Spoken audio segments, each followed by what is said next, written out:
In the dimly lit room where Edgar Cayce conducted his famous readings, the world's most documented psychic sat with a serene expression, his eyes reflecting decades of journeys into the spiritual realms. "Death is just a doorway," he began softly, his Virginia accent gentle yet authoritative. "What lies beyond that threshold is far more magnificent than most dare to imagine." The interviewer leaned forward, captivated by the certainty with which Cayce spoke about realms few claim to have witnessed with such clarity. Before we continue, drop a quick hi in the comments and let us know where you're watching from. It really helps support the channel. The interview took place in the quiet of Cayce's modest home in Virginia Beach, where thousands had sought his guidance over the years.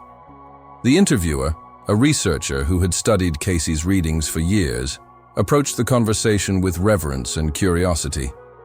"Mr. Cayce, you've conducted over 14,000 documented readings, where your consciousness appeared to access information beyond ordinary perception. What happens at the moment of death, according to what you've witnessed?" the interviewer asked. Cayce closed his eyes momentarily, as if accessing distant memories. "At the moment of transition," he responded, his voice taking on that distinctive cadence familiar to those who had witnessed his readings. "The soul gently separates from its physical housing. There is no pain in this process, only release. Many experience a sensation of floating or rising. The silver cord that ancient texts speak of, it's not merely symbolic. It's an energetic connection that finally releases when the physical body can no longer sustain life." The interviewer nodded thoughtfully.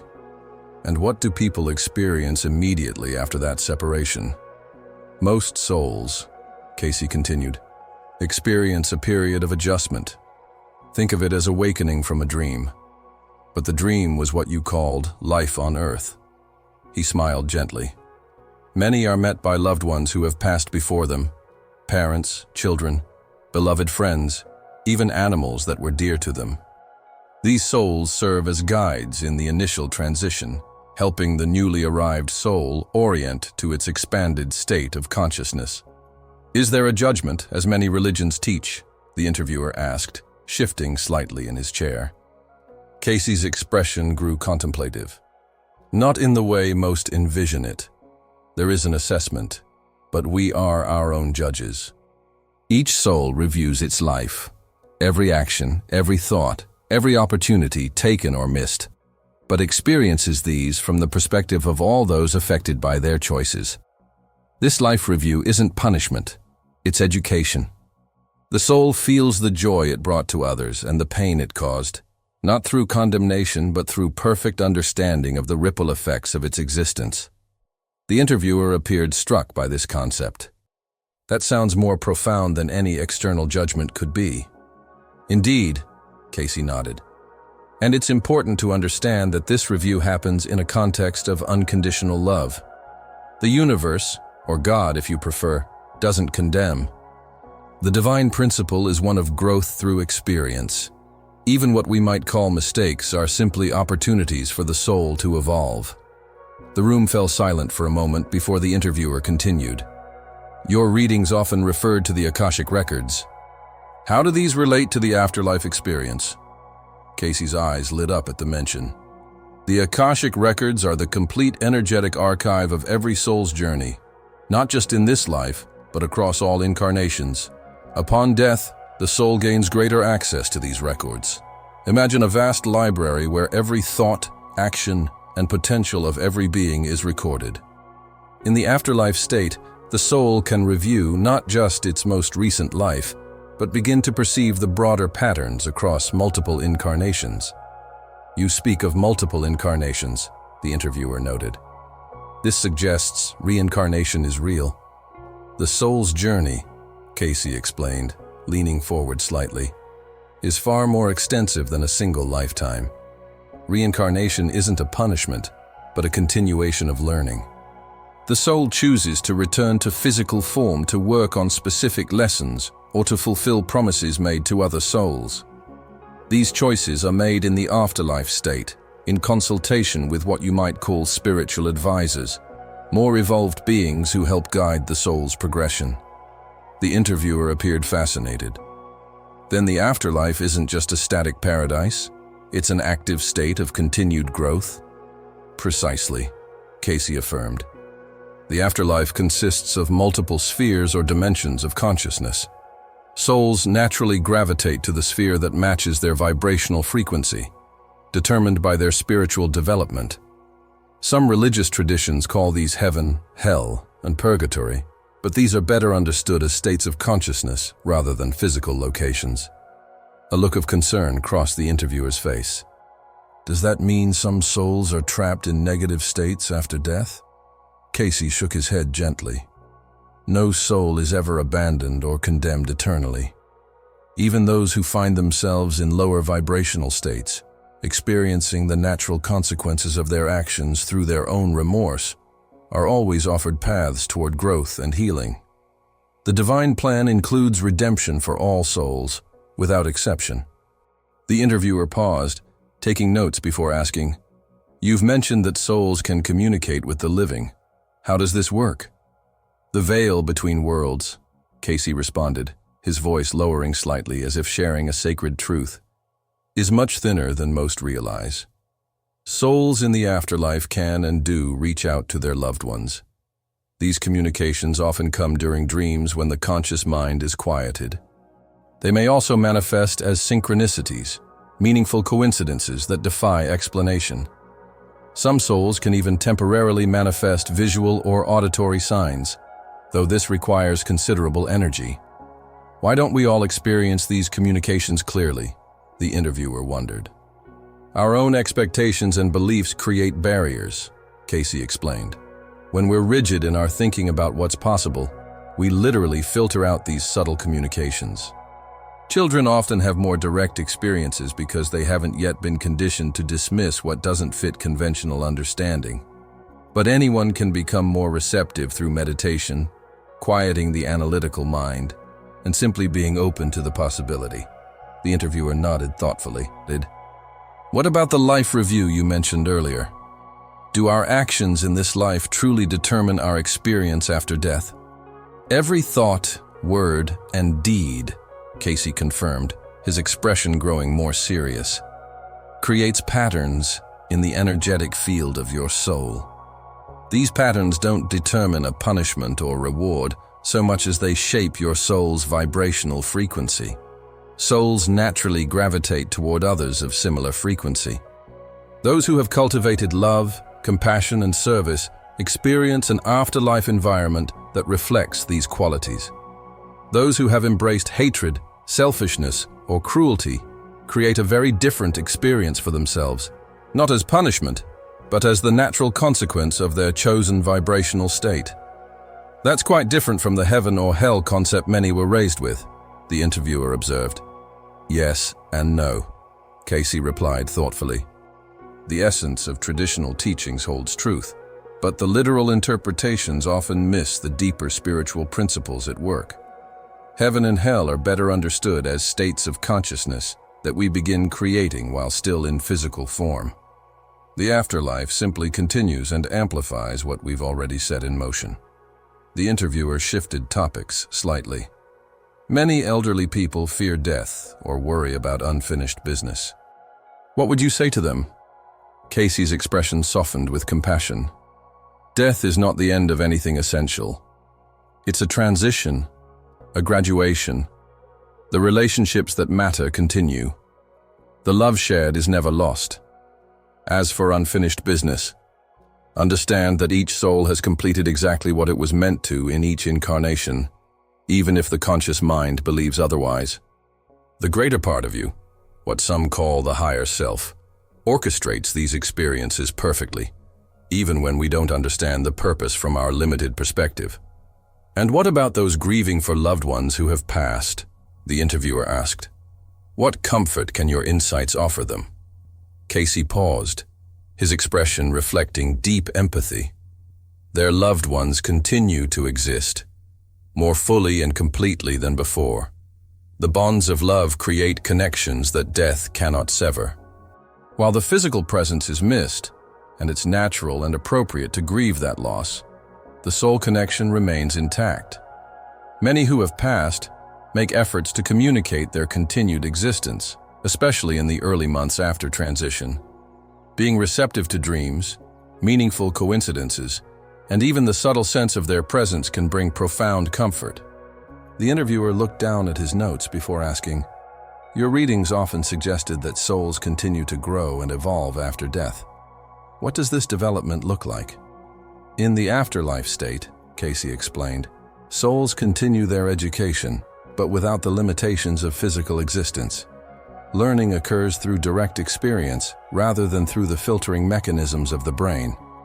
Souls may work with more advanced beings, serving as helpers for those newly transitioned or even assisting those still in physical form. Some souls serve as guides for the living, inspiring and directing from behind the scenes." "Is there an ultimate destination for all souls?" the interviewer asked, clearly approaching the heart of his inquiry. Cayce was silent for a moment, as if listening to something beyond ordinary hearing. "The journey of each soul," he finally said, "is toward complete reunion with the divine source, what some traditions call God. This isn't a loss of individuality, but rather an expansion of consciousness to embrace the whole, while maintaining the unique perspective that each soul contributes to the greater consciousness. It's like a drop of water returning to the ocean. It merges with the whole, but its essence, the experiences it gathered, enriches the entire ocean." The room fell silent as the weight of this concept settled between them. The interviewer appeared moved, taking a moment before continuing. "Mr. Cayce, in your readings, you often spoke of the earth as a particularly challenging school for souls. Why would souls choose such difficulty?" "The physical plane," Cayce responded, his voice gaining strength, "offers unique opportunities for growth that aren't available in non-physical realms. The density and limitations of physical existence create friction, and it's this very friction that polishes the soul. The forgetting that occurs upon birth, the veil that separates us from full awareness of our spiritual nature, these create the conditions for genuine choice.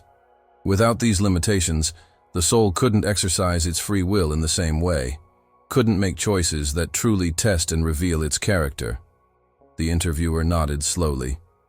"So death isn't something to fear, but perhaps something to prepare for." "Precisely," Cayce affirmed. "The best preparation for death isn't fear, but living consciously, making choices aligned with your highest understanding of love and service. Each night when we sleep, we practice a kind of mini-death, where consciousness withdraws from the physical." Those who learn to meditate effectively are rehearsing aspects of the death transition, becoming comfortable with expanded states of awareness beyond physical limitations. "Is there anything specific that people should know or do as they approach the end of life?" the interviewer asked. "Release unresolved resentments," Cayce said without hesitation. "Forgiveness liberates not just the forgiven, but the forgiver. Make peace where possible with those still in your life. Express the love you feel rather than assuming others know. And perhaps most importantly, release fear about the transition itself. The soul inherently knows how to navigate this journey. It has done so many times before." The interviewer looked directly at Cayce. "You've helped thousands understand these profound transitions. Has this knowledge changed how you personally view your own mortality?" A serene smile spread across Cayce's face. "When you understand that death is not an ending but a homecoming, it transforms everything. I don't fear the transition any more than I would fear awakening from a dream. That doesn't mean I'm in a hurry. There's purpose in each day of physical existence. But when that time comes, I know I'll be greeting old friends who have gone before me, and continuing work that extends far beyond this single lifetime." The room fell silent again. The only sound, the gentle ticking of a clock on the mantel. The interviewer seemed to be processing the depth of what had been shared. "One final question, Mr. Cayce. With all you've seen in your readings about the afterlife, what do you believe is the most important thing for people to understand about death?" Cayce closed his eyes briefly, as if consulting that deeper source that had informed his thousands of readings. When he opened them, they held a profound clarity. Death is not the end of the book of life, merely the end of a chapter. The consciousness that you are continues uninterrupted. The love you've given and received remains. The wisdom you've gathered becomes more fully accessible. The soul's journey continues with greater awareness and expanded possibilities. Those who approach this transition with understanding rather than fear discover that death is perhaps the most magnificent threshold we cross in our eternal journey. The interviewer looked deeply moved. "Thank you, Mr. Cayce. Your insights offer profound comfort to those approaching this transition and those who will eventually face it." Cayce nodded gently. "Remember that every soul that has ever lived has successfully made this journey. It is as natural as birth, simply the other side of the same magnificent process. The universe supports this transition completely, surrounding each soul with exactly what it needs for its next stage of development." In the years since Edgar Cayce's own transition in 1945, his readings on death and the afterlife have provided comfort and understanding to countless individuals. His detailed descriptions of what happens after death, drawn from over 14,000 documented readings, remain among the most comprehensive and consistent accounts ever recorded. Cayce's perspective on the afterlife emerged not from theological speculation, but from what appeared to be direct observation during his trance states. The consistency of these descriptions across thousands of readings, spanning decades, suggests something beyond mere imagination. Whether encountered through religious traditions, near-death experiences, or intuitive insights like Cayce's, the fundamental message remains remarkably consistent. Consciousness continues, love persists, and the soul's journey extends far beyond a single lifetime. Perhaps most comforting in Cayce's vision is the idea that death reunites us with those we have loved. The connections formed through genuine love create bonds that transcend physical existence. In this understanding, death becomes not an ending, but a continuation, a graduation to another phase of an eternal journey. For the elderly or those facing terminal illness, Cayce's insights offer a perspective that transforms fear into peaceful anticipation. The transition, while unknown to the conscious mind, is deeply familiar to the soul. It has made this journey many times before and knows the way home. When we understand death as Cayce described it, not as a punishment or an ending, but as a return to our more expansive state of being, everything changes. Life becomes not a desperate race against time, but an opportunity to gather experiences that enrich the soul. Death becomes not a dreaded enemy, but a doorway to greater understanding and reunion with a larger aspect of ourselves. This perspective doesn't eliminate grief. The physical separation remains real and painful for those left behind. But it does transform that grief with the understanding that the essence of those we love continues, that the connections remain intact even when physical communication is no longer possible. In Cayce's cosmic vision, every soul matters. Every life contributes to the greater whole. And every death is not an ending but a transition, a return to a state of greater awareness, continuing a journey that spans eternity. For the elderly, this understanding can bring profound peace, knowing that what awaits is not oblivion but expansion, not loneliness but reunion, not an ending but a magnificent continuation of the soul's eternal journey. Thank you for joining us for this profound exploration of Edgar Cayce's insights on life after death. If these perspectives resonated with you, we'd love to hear your thoughts in the comments below. We read every single one. Your engagement helps us share these timeless wisdoms with more people seeking understanding. Subscribe to our channel to continue exploring the mysteries of consciousness and the afterlife through the insights of history's greatest spiritual teachers. Remember, as Cayce himself might say, death is not the final chapter. It's simply the doorway to our soul's next great adventure.